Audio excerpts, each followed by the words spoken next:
Почитувани, како Ковачевски и Спасовски дозволиле во Македонија да се креира шпиунски софтвер? Каква е поврзаноста на СДС и ДУИ со Сајтрокс и зошто јавното обвинителство молчи? Ковачевски и Спасовски треба да одговорат како е возможно во Македонија со години да се развива шпиунски софтвер за кој НАТО и САД се против, а власта ништо да не преземе. Ова е доказ дека власта е лицемерна и само за бледа реторика ги користи НАТО, ЕУ и САД. А кога треба да се направи профит, не име гајле за никој од нашите стратешки партнери.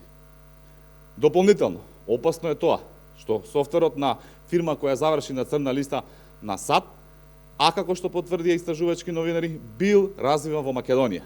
И тоа со години. Дали Ковачевски и Спасовски свесно дозволиле да се развива таквиот шпиунски софтвер, особено ако знаеме дека фирмата уште во 2021 година била ставена на црната листа на Facebook. Спасовски и Ковачевски не можат да кажат дека и за тоа не знаеле. Туку треба да одговорат зошто не презеле ништо и дали можеби и тие ги користеле услугите на тој софтвер и ако да, за кои цели. Дали и во Македонија, како и во Грција, со помош на тој софтвер се следени политичари, новинари и јавни личности.